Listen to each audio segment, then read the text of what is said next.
I got really well at knocking doors because I found the top sales rep and I just asked, what do you say? What do you do? What do you wear? Where do I move? How do I knock a door? Anything and everything you guys train your sales reps on. Right.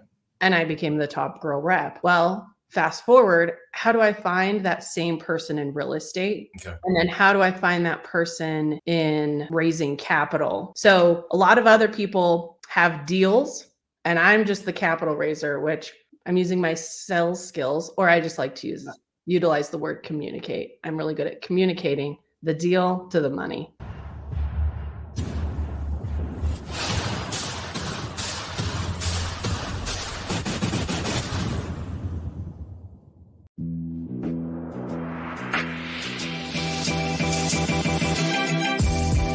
Great experiences build great leaders.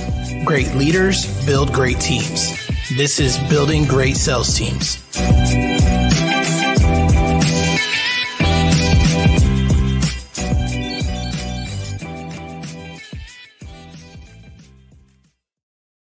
All right, guys, welcome back to the podcast. I've got a special guest for you guys today, and she exemplifies what I always wanted when I had a sales org, which is more women in door-to-door. Her name is Jill Jensen. She's gone from door-to-door to having her own pest control company and being an investor, and now she's the Chief Investment Officer at Sonos Capital. Jill, welcome to the show. Thanks for having me. All right, awesome. So I've got a client, and he just hired his first girl, and he's got probably about 40 plus reps. And his model right now is they do Airbnbs, right? They have everybody, they do like 3 weeks on, 1 week off. It's a great model. He's teaching them, growth and development. They're doing cold plunges. Like the vibes are good, and this poor girl is walking into this house full, and their whole age group is like 19 to 22. You know what I'm saying? I know what you're saying. Anyways, so shout out to Noelle. That's her name. And I think you're uniquely qualified to basically give her some advice. So what advice would you have for her? She's been there for a few weeks now. She's done really well. She high rolled the company like her second week. So she's doing well. But what advice would you have her being in a male-dominated business like that? What's her role there? Oh, she's a door knocker, a sales rep. Okay, so she's knocking doors. Oh, yeah. Okay, so I feel for you, Noelle, because my first year, I was the only girl on the team, and you have an advantage. So I sold pest control, and when a woman came to the door, they were not threatened. It was just another girl. Well, when a guy comes to the door, he's like, why is there a woman at the door? And so being able to leverage that, you have a few extra seconds in the beginning of your approach. So just lean into being a woman. Yeah, and I couldn't agree more. And that's what, I've had several women work for me, as well as I've worked with several women. And they totally take advantage of that at the door. It's like the wall is already down versus when a guy goes to the door, he's got to break that barrier, to get the other guy chopping it up, or, if the homeowner's a woman, make her feel safe immediately. And so there's no wall there. So right away, you got the advantage on them. Exactly. All right. So tell us more about what you're doing today. So I am in real estate, and it started in pest control, and then I took a shift. And what happened was I started as a sales rep and did really well, made 6 figures in one summer as a 20-year-old girl, and started recruiting other sales reps and then managers. Former husband and I, we started our own pest control. So that went nationwide. We had 7 branches, business partners, training hundreds of sales reps, call center, technician, customers, you name it. So the whole thing. Well, I got bought out of that company. Fast forward, and I was like, okay, I've got a clean slate. What do I want to do? And I'm taking the same concept that I did at pest control now in real estate. And because I got bought out, it was like, okay, I have money. How do I get my money making me money? You've successfully exited the door-to-door business, which is rare. It's so rare. It's you get sucked in, and it's like after you leave, it's like I could go work that job, or I could go knock doors for one Saturday and make more than you the entire month. No, I'm not. My only W-2 job was in high school, so I can't go back. So tell us more about those skills that transferred. What are you doing now in real estate that without a doubt came from your door-to-door experience? I got really well at knocking doors because I found the top sales rep and I just asked, what do you say? What do you do? What do you wear? Where do I move? How do I knock a door? Anything and everything you guys train your sales reps on. Right. And I became the top girl rep. Well, fast forward, how do I find that same person in real estate? Okay. And then how do I find that person in raising capital? So a lot of other people have deals, and I'm just the capital raiser, which I'm using my sales skills, or I just like to utilize the word communicate. I'm really good at communicating the deal to the money. Well, and one of the things that you mentioned you're doing now is you're also training people how to raise capital as well, correct? Correct. Okay. Yeah. And so one of the things you learn in door-to-door is how to teach. You have to learn it pretty fast. If you want to move up in the company, you're not going to move up very quickly if you don't know how to teach. And so how are you transferring that as well?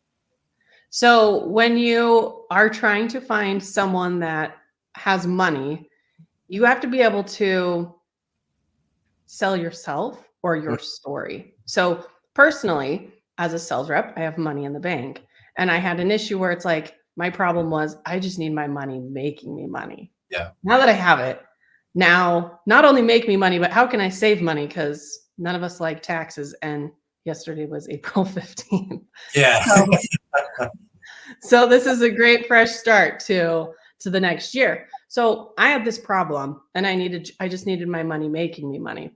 Now I'm able to align someone that has the deal to the money and being able to show them, hey, look, I went through those steps. I went through that process of vetting the person, because it comes down more to finding the right who, not figuring out how to do it. Mm-hmm. And so once I find the person that already has the system or that's been doing real estate for years or lending their own money, I feel more comfortable in their deals. Yeah, that makes a ton of sense. And where do you find, I guess, what is that avatar for you? Somebody that's already in real estate? How do you mean the person? Oh, so here's the interesting thing is you can find different people in all different areas that have money to invest. For example, I work with investment groups. So people that are already in real estate investing. And I went to this meetup. Well, it was this big convention on how to raise capital. And a gentleman said, find your avatar in raising capital. So everybody in real estate is either in apartment complex, single family, Airbnb. Well, when you're raising capital, you want to find the same thing. What type of person do you want to raise capital from? And there's all these different avenues of where you can find money. And mine is investor groups. Well, my second thought was, well, I'm really good at raising capital. Now I'm going to go out and find 12 people that all have their own avatar. And I'm going to create a sales force of capital raisers instead of just getting good at myself. Other examples of avatars is I know a gentleman who used to be a dentist and now he's a full-time real estate investor, but his avatar is raising capital from other dentists. So I just hired 3 people this week, and one woman helps people with their self-directed IRAs, trillions of dollars in retirement accounts that are just waiting for me to come help them invest it. So finding not just the type of investor, but also I'm finding type of avatars that can go raise capital. There's a concept that one of my mentors, his name is Donnie Boiving. I don't know if you've heard of him. At the DFW, he teaches in B2B networking, right? And it's all about, connecting with, other people in virtual coffees and stuff like that, sure. But finding out if they can connect you to the people who sell the people that you want to be connected to, that are your end customer, right? And so I love the way you're doing this because they have that association right away. So dentist talking to dentist, he understands the dentist language. You know what I mean? 100%. Retirement people talking to retirement people, they understand that language, or financial advisors, whatever the case is. And so it makes a ton of sense. It's interesting how little we're all separated because I found masterminds about 4 years ago, right? And one of the first things that I was pitched once I joined the mastermind was a multifamily investment. And so over the next couple years, I've invested in a bunch of different ones, apartment complexes, MDU, or like townhomes. And then the one that I'm in now is more like a diversified one. So it's general real estate. I don't know if you know Brandon Brittingham by any Yeah. chance. You heard that Hmm. name before? Yep. Yeah. So I'm in his fund, and his has been the most consistent. Another one is Brandon Brooks. You know him. He does land investments, and so again, those two investments were great. Other ones like went from 100 to zero. You know what I'm saying? And Yeah. so that was I learned a lot because you join a mastermind for the first time, you find your people, right? It's like, oh, I didn't know other entrepreneurs existed. You know what I mean? Like, and then Totally. and then you go like all into these groups and you show up to every event and pay for every ticket. And after a while, you realize, oh, dang, I drank too much Kool-Aid. And now I have sugar ate. And now I need to get rid of this tooth. And, metaphors aside, you realize you have to spend more time with people before you invest in them or their product or whatever the case is. So I guess saying all that, people that listen to the show, maybe they've come into six-figure money as a new salesperson. Maybe they have their own business and, maybe they have an extra 50 or 100 lying around in an IRA, whatever the case is. How do you recommend they vet these deals? Invest in the person, not the deal. I came into this not knowing real estate.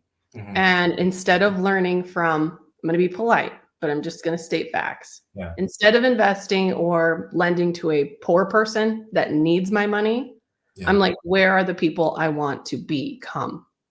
The Hmm. wealthy people investing their money, and I want Yeah. to be a part of your deals. Right. And a big thing that someone told me early on, one of my mentors, Pace Morby, he said, loan to own. Don't lend on a deal if you're not willing to own the worst case scenario. Okay. So we're going to take a fix and flip, for example. Yeah. Okay, I'm going to invest $150,000 on this fix and flip. Worst case scenario, it flops and they run out of money. Yeah. Are you willing to take on that project in some other state? If worst case scenario. Hmm. How I've avoided that, because I don't know how to underwrite and I don't know how to vet a deal, but I've also never lost money in real estate. And when I first started out in smaller things like small commercial or small multifamily, Hmm. I held more collateral than my loan was worth. So I only invest to people that have multiple properties or personal guarantees with more money than my investment is worth. Hmm. And so let's say that fix and flip flops. Well, unfortunately, I hold 2 of their properties that are already cash flowing. Yeah. So sorry, but if you lose, I actually win bigger, but it's really just to protect my money. Yeah, that makes a ton of sense, and that's a smart way to do it. I never did it that way, so it's just like, oh, 8% returns, 10% return, 12% return sounds good. Here's my money, and it didn't work out too well. So Yeah, I'm a single mom. I can't lose my money, yeah, so I'm kind of I might come across as a blonde girl, but when it comes to money, I take it very serious. no, I appreciate that for sure. So with the pest control company, because I have a client that's getting into pest control right now. He does shared solar. I don't know if you're familiar with it, the solar Okay. farms and selling the capacity to those solar farms. And so he's transitioning over into pest control. And from what I understand, pest control is a very low barrier of entry for you to basically you're starting your own brand. There's very, maybe you need a few trucks and some materials and everything, but it's a very low barrier of entry. Now, how do you go from being that person that went from door to door to pest control and started their own business to nationwide offices. And I don't know how many. I'm assuming there's some millions in there in sales. You know what I mean? And and to successfully exit. I started out as a solo door rep. Okay. So started out on my own, and you got to put in your time a little bit. So I did well on the doors, and I had a story. Other Okay. people are like, how did you become successful at that? Hmm. Oh, here's an opportunity. I'm going to start recruiting people I know. And that grew. And it's like, okay, now how do I level up managers? Okay, now the concept of I'm putting on all these accounts for Terminex and Active and preventive pest control. Hmm. Those should be my clients and my customers. Hmm. So once again, find the company that's already doing it and model what they're already doing. Beautiful. And one of the things that I appreciate about pest control is like, the reoccurring income. Because most of my career, and when I had my dealership, I had a dealership for AT&T for 13 years, and we sold other things like Vivint, DirecTV, B2B. We did some telemarketing too, um, but none of it was ever reoccurring. Except there was some residual, but it was like a penny. You know what I mean? Mhm. The account or whatever the case Yeah. is, and so it builds up over time. And it's funny, I still get deposits every now and then from AT&T, which is cool. Just Right. random, you know. A very small one. Yeah, it's like pays for dinner one night, and I'm like, all right, I'm winning. But anyways, but that's one of the hardest things for, I guess, you to understand in door to door is like, hey, and this often happens when they first start out. They make the big checks initially because they're super Mhm. excited. They have all the enthusiasm and motivation and work ethic in the world, and then they hit that sophomore slump, right? Yes. And that's typically happening because it's not new and fresh anymore. It's like the honeymoon phase. It's over. And Yeah. so then their sales go down, and then all of a sudden they raised all their expenses to meet what they thought their income was going to be now. This is just going to be normal now, and so that happens all the time. And part of the development program that we put into place for clients is preparing them for that. Like, hey, you're going to make a bunch of money your first couple of weeks, but unless you're like the exception, it's going to level out. You know, Mhm. and so obviously pest control is, getting you that residual, but the biggest thing is how are you able to maintain it to the point where you could buy out?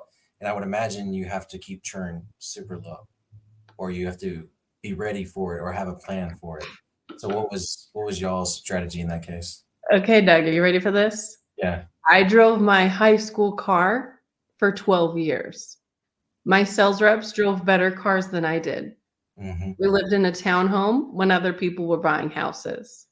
So, living below your means, if you really want long-term wealth, Hmm. being willing to do things other people aren't willing to do. You Okay. have a large sum of money in your pocket, and the concept that you said was, like, perfect, where it's like, okay, that residual. And Hmm. that's when it clicked when we're like, "We need to have our own customers, because guess what? We pay our sales rep one time. Yeah. That customer stays for 3 years. Guess who's getting that money every year? Not my Yeah. sales rep, me." So the concept rolled over into real estate where I'm like, "Okay, how can I place my money in something that can keep rolling over into something else?" So just it's really comes down to that mind shift. Well, and I would assume you're either younger or around the same age as me. And so the way that I grew up, it was very much scarcity mindset. And so when I did become successful very young, I didn't have any financial foundation. So what would you credit your financial foundation to? Because obviously you had one if you had the same vehicle for 12 years.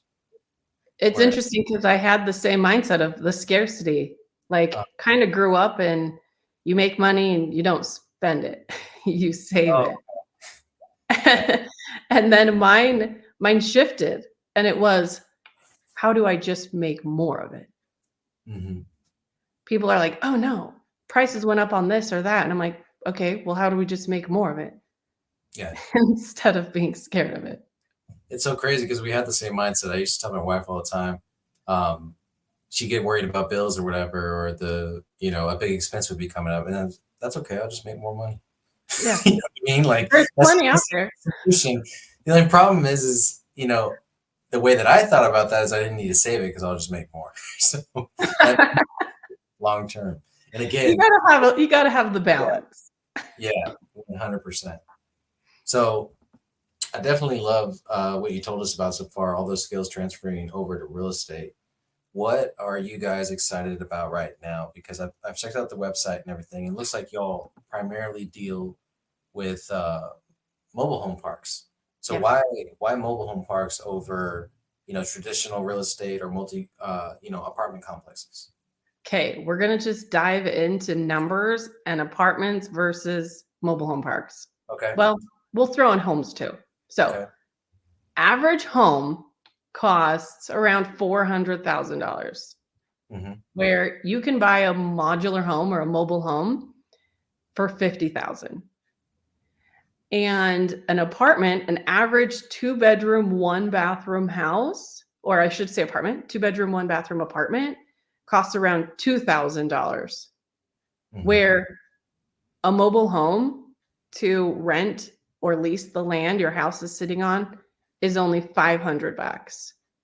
The average person stays in an apartment for 2 years, and the average person, once they move into a mobile home, is 14 years. And so ours is kind of like a fix and flip model. Right now, I'm closing on a park next week, and it's 102 units, and it's 60% occupied, Mm-hmm. and it's 40% unoccupied. So we're bringing in 40 homes, and we're selling all of them.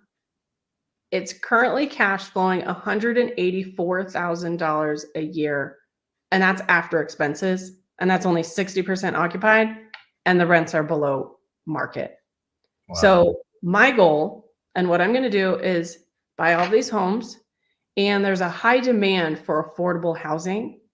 And so I'm selling the homes at cost, which means I'm going to sell them faster and I'm providing affordable housing.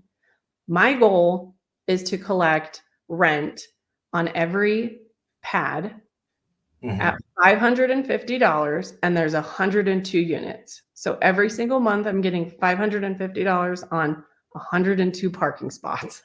Mm-hmm. So it's owning an expensive parking lot. So what that means is there's no tenants because I don't take care of the house. They bought it.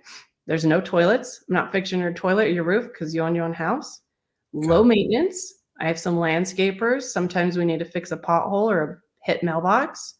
Mm-hmm. High cash flow and high returns for my investors. And on top of it, high depreciation, which means I can write off a lot on my taxes along with all my investors. Where does the depreciation come from? Single family homes depreciates over 27 years, Mm-hmm. and mobile home parks is only 15. I'm Oh, also purchasing 40 homes.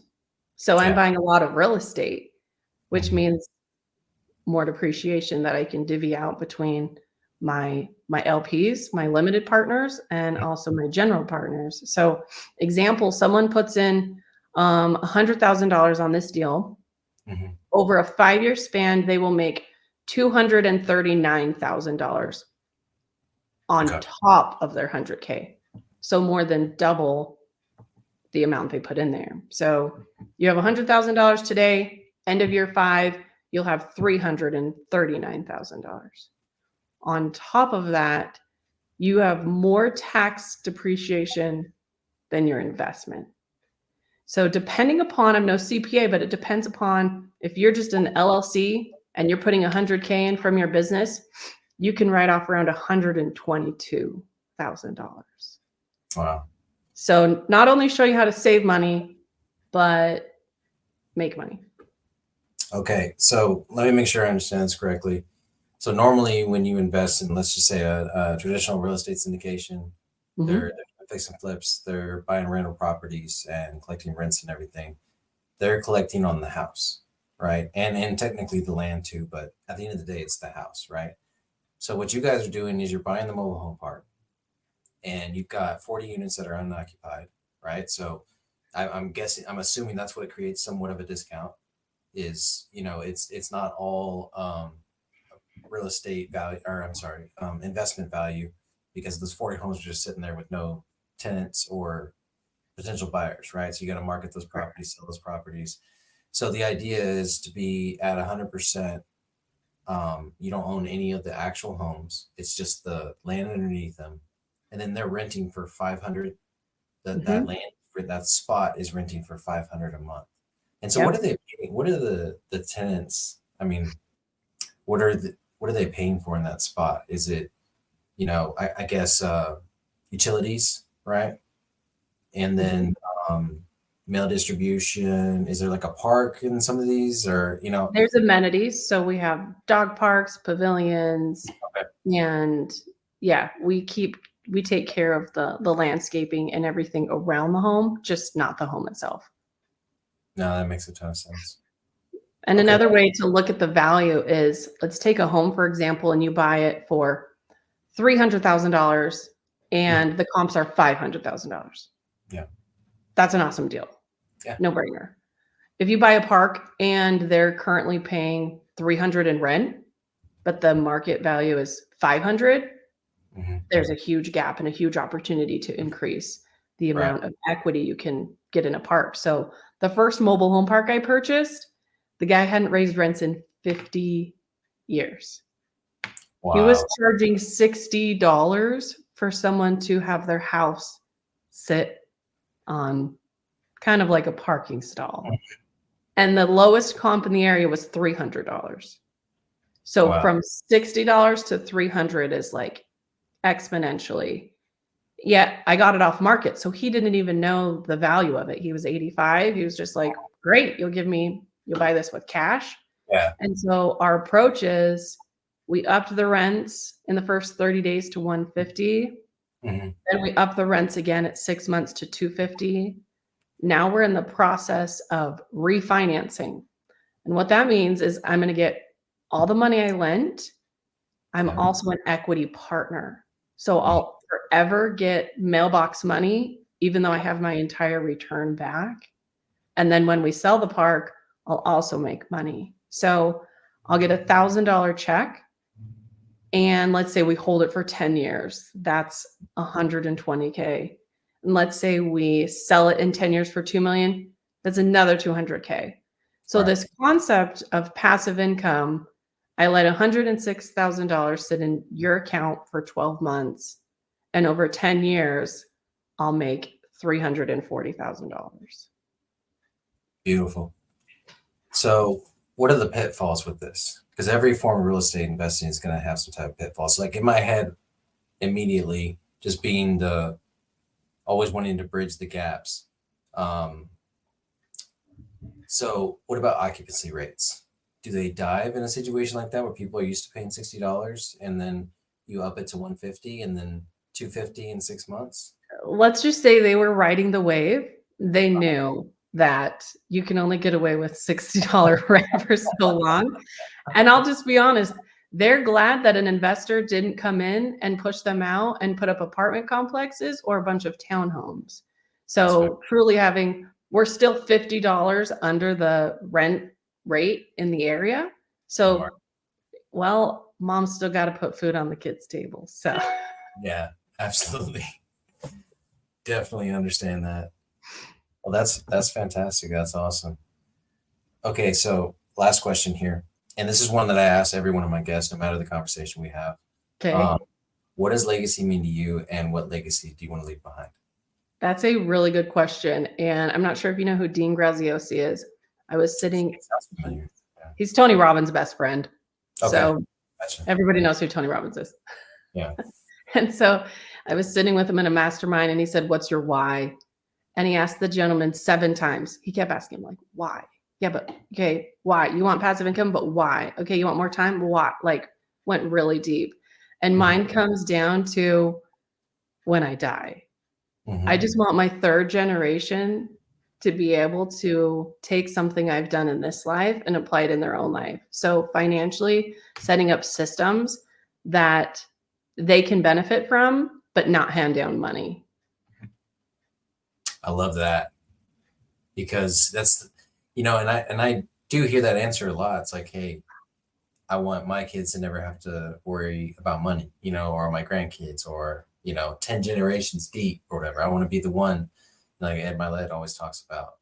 But man, I don't know a lot of kids that grew up with money that are doing a whole lot. I know some that are part of like badass families that like they groom them.